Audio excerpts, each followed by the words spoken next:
Isang mapagpalang araw sa inyong lahat mga ka-rider at welcome po sa panibago naman nating video.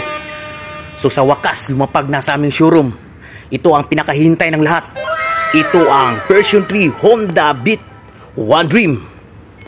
So bago yan, bigyan nating silip ang kanyang specs, function at benefits. Tara, let's go! Sisimula tayo ngayon sa kanyang harapan. Naka single pot caliper, single hydraulic disc brake, at size ng kanyang gulong sa harapan is 80 by 90 by 14.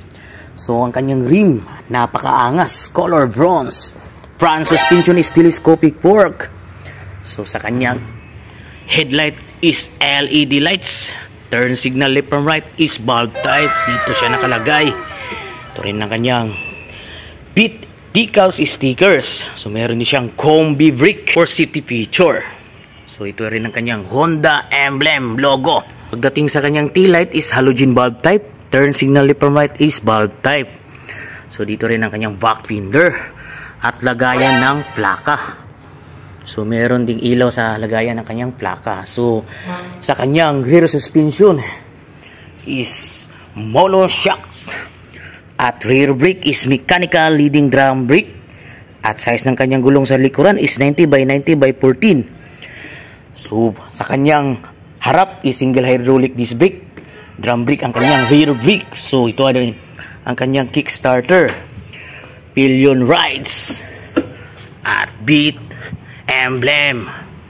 So napakaangas rin ang kanyang redefined seat at ang kanyang grab bar. So naka-analog panel board siya. Dito makikita ang kanyang kilometer at ang kanyang eco indicator, high beam, low beam indicator at turn signal left from right indicator. So sa left side makikita ang high beam, low beam at saka turn signal left from right at saka horn. So ito rin ang kanyang back brake. Sa right side makikita naman ang throttle, front brake at push start. So ignition system is TCI, transistor control ignition. So meron din siyang shutter lock for safety feature para hindi manakaw o mapagtripan ng iyong Honda Beat. So ito rin ang kanyang electric power socket. Pwede kang mag-charge gamit ang iyong cellphone kasi meron siyang 12 volts at 12 watt. So meron din siyang single hook kapag meron kang pinamili or mga supot sa palengke, malagyan ito at saka ng helmet. So meron din siyang apparel, malagyan ito ng coins at saka resibo. So ito rin ang kanyang wide footboard with flexible riding position. So dito nakalagay ang kanyang battery sa kanyang footboard.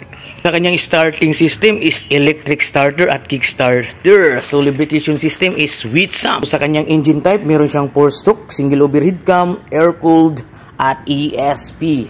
So displacement of 110cc. At sa kanyang ignition is full transistorized.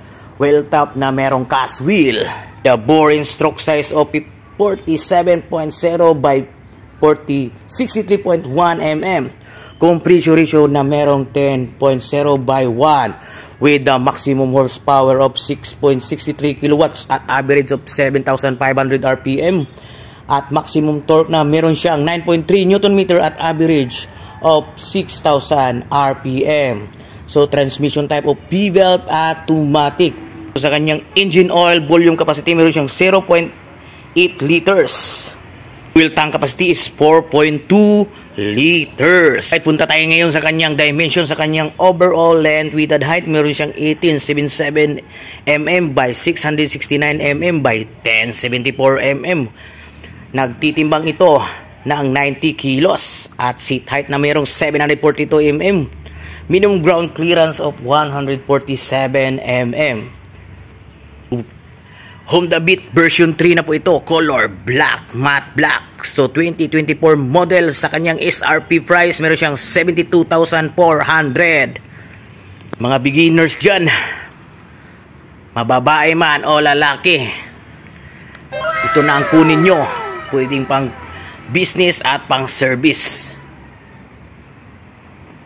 So abangan nyo sa part 2 ko, ma-activate na ito, ma-free delivery inspection. So that's all for today. Sana nakatulong ako sa pagbibigay ko ng idea sa inyo. Please like, subscribe my YouTube channel, Arjun TV Vlog, na nag-iiwan sa inyo. Ride safe, keep safe, and always wear a 7 senses when you drive. Bye-bye!